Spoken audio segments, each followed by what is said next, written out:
नमस्कार। मैं शिव, आप देख रहे हैं यूपी खबर। आज हम बात करने जा रहे हैं और उस बात की शुरुआत जिससे मैं करने जा रहा हूं वो एक पार्टी है, कांग्रेस पार्टी, जो भारत की सबसे पुरानी पार्टी होने का दावा करती है। और उस पर सिर्फ इतना ही कहना चाहूंगा कि दिग्विजय सिंह ने कांग्रेस को आईना दिखाया। आईना दिखाने के बाद शर्म ना आई, बाहर एक कांग्रेस आई। इसलिए कहना पड़ रहा है क्योंकि अभी आपको पता होगा कि लगभग एक हफ्ते से सोशल मीडिया और इंटरनेट पर दिग्विजय सिंह दिखाई पड़ते हैं। दिग्विजय सिंह वैसे भी किसी न किसी बहाने चर्चाओं में रहते हैं। कभी वो अजीज बर्नी की जो एक आरएसएस की साजिश 26/11 आरएसएस की साजिश बोलते हैं, सिमी के समर्थन में खड़े रहते हैं। कभी भगवान श्री राम को लेकर के जब टिप्पणियां होती हैं तो वहां भी आपको दिग्विजय सिंह दिखाई पड़ते हैं। लेकिन अक्सर दिग्विजय सिंह भाजपा या संघ पर निशाना साधते हुए दिखाई पड़ते हैं। यह ऐसा पहली बार हुआ कि दिग्विजय सिंह भारतीय जनता पार्टी की तारीफ करते हुए दिखाई पड़े। और इस नाते दिखाई पड़े, उन्होंने एक आर्काइव से एक फोटो निकाली जो जनरली लोगों को मिल जाती है, जिसमें इंटरनेट मीडिया की उस फोटो में प्रधानमंत्री नरेंद्र मोदी, जिस समय मुख्यमंत्री भी नहीं थे और वो भारतीय जनता पार्टी के कार्यकर्ता के नाते और संगठन मंत्री के नाते काम करते थे, उस समय की एक फोटो लगी। और उस फोटो में नरेंद्र मोदी नीचे धरी पे बैठे हुए हैं, ऊपर सुषमा स्वराज और आडवाणी जी बैठे हुए हैं। इन परिस्थितियों में एक चीज तो तय है कि उन्होंने कहा कि आरएसएस में इतना धैर्य है और एक आरएसएस का कार्यकर्ता प्रधानमंत्री बनता है। भारतीय जनता पार्टी के अनुशासन की उन्होंने प्रशंसा करी, आरएसएस की नैतिकता और अनुशासन की प्रशंसा करी। इसके बाद तो तहलका मचना ही मचना था। वो लोग जो दिग्विजय सिंह के ऊट पटांग बयानों पर दिग्विजय सिंह का समर्थन करते दिखाई पड़ते थे, जो दिग्विजय सिंह को हर तरह से सही बताने का प्रयास करते थे, वही आज कांग्रेस के लोग दिग्विजय के खिलाफ खड़े हो गए। सबसे बड़ी बात यह है कि जब दिग्विजय सिंह से पूछा गया तो उन्होंने सीधे सीधे स्पष्ट किया कि मैं राष्ट्रीय स्वयंसेवक संघ की तारीफ सिर्फ कार्यकर्ता के नाते, संगठन के नाते कर रहा हूं और मैं वैचारिक रूप से कांग्रेस का प्रतिबद्ध कार्यकर्ता हूं।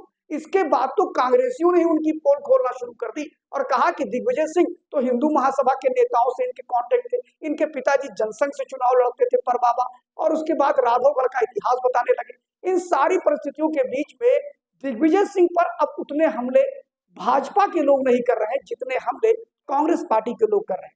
लेकिन बात यहां कांग्रेस पार्टी की इस नाते भी आती है कि दिग्विजय सिंह जो हैं, उनके इस बयान के बाद क्या दिग्विजय सिंह रुके, या दिग्विजय सिंह के आरएसएस पर की गई टिप्पणी को लेकर के कांग्रेस के कोई वायविक नेता भी उनके समर्थन में आए? तो बिल्कुल शकील अहमद बिहार की राजनीति में कांग्रेस के एक बड़े स्तंभ थे, जिन्होंने बिहार चुनाव खत्म होते ही रिजाइन कर दिया। उन्होंने सीधे सीधे कहा कि दिग्विजय सिंह ने कुछ भी ऐसा नहीं कहा जिस पे टिप्पणी की जाए। लेकिन बात तो यहां पर आती है कि दिग्विजय सिंह अपने इसी एक स्पष्टवादिता का जो उनका जो बोलने का तरीका है, वह कांग्रेस वर्किंग कमेटी की जो मीटिंग खत्म हुई है अभी हाल ही में, उस मीटिंग में भी दिग्विजय सिंह के तेवर बड़े ही मुखर दिखाई पड़े। उन्होंने सीधे कहा कि काम करने वाले कार्यकर्ताओं को आगे बढ़ाया जाए। जिस प्रकार बिहार में टिकट बेचने की बात सतह पर आई और जिसका शकील अहमद ने तो बड़ा लंबा खुलासा किया, कई प्रत्याशियों को टिकट मिला और फिर कट गया। उन्होंने सीधे सीधे जो कांग्रेस की वर्किंग कमेटी थी, यानी कोर कमेटी कह सकते हैं, जहां पर नीति तय होती है कांग्रेस की, वहां पर प्रियंका गांधी वाड्रा, राहुल गांधी, मल्लिकार्जुन खड़गे के बीच में भी उन्होंने उसी तेवर के साथ दिग्विजय सिंह ने कांग्रेस को आईना दिखाने का काम किया, टिकट वितरण को लेकर काम किया। उन्होंने कहा कि ऐसे लोग कांग्रेस की विचारधारा में इंटर कर गए हैं जो कांग्रेस को नुकसान पहुंचा रहे हैं। हम एक तरफा बातें करने लगते हैं। ऐसी बहुत सी बातें हैं जिसपे तू तड़ाक हुआ, लेकिन चूंकि वर्किंग कमेटी जो कांग्रेस की मीटिंग चल रही थी उसमें फिर बातें शांत हो गई। लेकिन कहीं से भी ऐसा नहीं लगा कि कांग्रेस को आईना दिखाने वाले दिग्विजय सिंह ने जितनी बातों पर आपत्तियां दर्ज की, उन पर कांग्रेस ने गंभीरता से विचार भी किया होगा। चूंकि इसका एक उदाहरण दे देते हैं, अब उत्तर प्रदेश की तरफ भी लौटना पड़ेगा। कांग्रेस वो पार्टी है जो लगभग 3 राज्यों में बिना सेना के ही सेनापति को दौड़ाए हुए।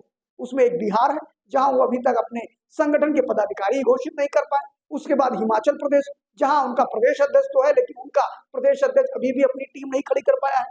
और सबसे मजेदार स्थिति तो उत्तर प्रदेश की है। यूपी खबर हमारा नाम है तो यूपी की बात करना तो वाजिब बनता है। और ऐसे में जब हम उत्तर प्रदेश की बात करते हैं तो फिर उस दृष्टि में आता है कि आखिर कांग्रेस पार्टी उत्तर प्रदेश में कर क्या रही है।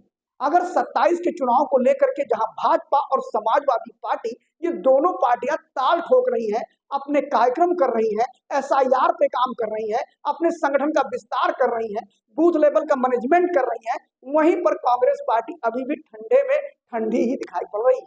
उसका कारण यह है कि कांग्रेस पार्टी 2022 के चुनाव को हारने के बाद उसने अपने पुराने यानी अजय सिंह लल्लू को प्रदेश अध्यक्ष को हटाया, हार का ठीकरा उनके ऊपर फोड़ा, नए अध्यक्ष बसपा से लाए हुए खबारिया साहब को दे दी गई, उसके बाद वो भी आए और उनको भी चलता कर दिया गया। ये दोनों अपनी टीम को एडजस्ट नहीं कर पाए। तीसरा आपको बता दें कि फिर जब अजय राय को अध्यक्ष बनाया गया तो बिना उनकी सहमति के एक टीम जंबो जेट टीम बना दी गई। और मजे की बात तो यह है कि जब महत्वपूर्ण मुद्दों पर राहुल गांधी के आह्वान पर जब कहा गया कि इसका विरोध किया जाएगा, ऐसे कई मुद्दे आए और जब ये हुआ कि एक बड़ा प्रदर्शन किया जाएगा तो अजय राय के साथ उनकी अगर प्रदेश की टीम भी आ जाए ना तो 75 से 80-100 लोग हो जाएंगे। लेकिन जब अजय राय, चूंकि मैंने तो मौके पर उस पूरे आंदोलन को कवर किया जो दिसंबर 2024 के करीब में था और एक बड़ा मुद्दा था उस समय, ये अडानी का मुद्दा था और कई मुद्दों को लेकर, उसमें अजय राय अपनी गेट से बाहर भी नहीं निकल पाए थे कांग्रेस पार्टी कार्यालय से, महज 25 से 30 लोग थे। उसके बाद अजय राय ने बाकायदा इसका विरोध दर्ज कराया और फिर मल्लिकार्जुन खड़गे ने पूरे की पूरी टीम को ध्वस्त कर दिया। यानी अजय राय भी बिन सेना के सेनापति बने घूम रहे हैं। और ऐसी स्थिति में मुझे प्रियंका गांधी की वो बात याद आती है जब प्रियंका गांधी उत्तर प्रदेश की महासचिव बनाई जाती है, बड़ा हो हल्ला होता है, इंदिरा इंदिरा आ गई, इंदिरा आ गई। और ऐसे में जिस प्रकार दोनों भाई बहन अमौसी एयरपोर्ट से लेकर के अपने कार्यालय तक जो रैली की थी साहब, क्या मजेदार रैली, देखते ही बनता था। उस रैली के बाद तो लगने लगा कि प्रियंका गांधी अब तहलका मचा देंगी, लेकिन उनकी एक बात, एक जवान क्या फिसली, कार्यकर्ता कोसों दूर चला गया। जवान क्या फिसली पता है आप लोगों को? जवान ये फिसली, प्रियंका ने कहा कि अभी तो हम 2022 की तैयारी कर रहे हैं, 17 की नहीं। तो जनता ने कहा बैठो 22 में देंगे आपको। फिर 22 में उन्होंने कहा हम 27 की तैयारी कर रहे हैं, जनता ने कहा बैठो किनारे। यही यार वो लोकसभा में भी करती रही। अंत में कहते हैं अपने दम पे लड़ेंगे, जाते जाते किसी से समझौता कर लेते हैं। लेकिन बात ये आती है कि क्या इस बार विधानसभा का चुनाव अपने बिना सेना के सेनापति अजय राय के नेतृत्व में ही 2027 लड़ेंगे या संगठन संगठन पे काम करके कुछ नया कर पाएंगे?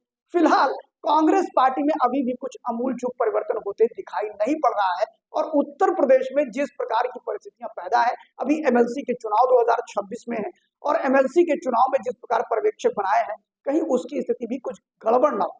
फिलहाल देखना यह है कि क्या कांग्रेस पार्टी पूरी तरह से दिग्विजय सिंह के बताए हुए या उन पर आपत्ति जताने को लेकर के अमल में लाती है? क्या उत्तर प्रदेश में सेनापति अजय राय को उनके मनमाफिक सेना देती है?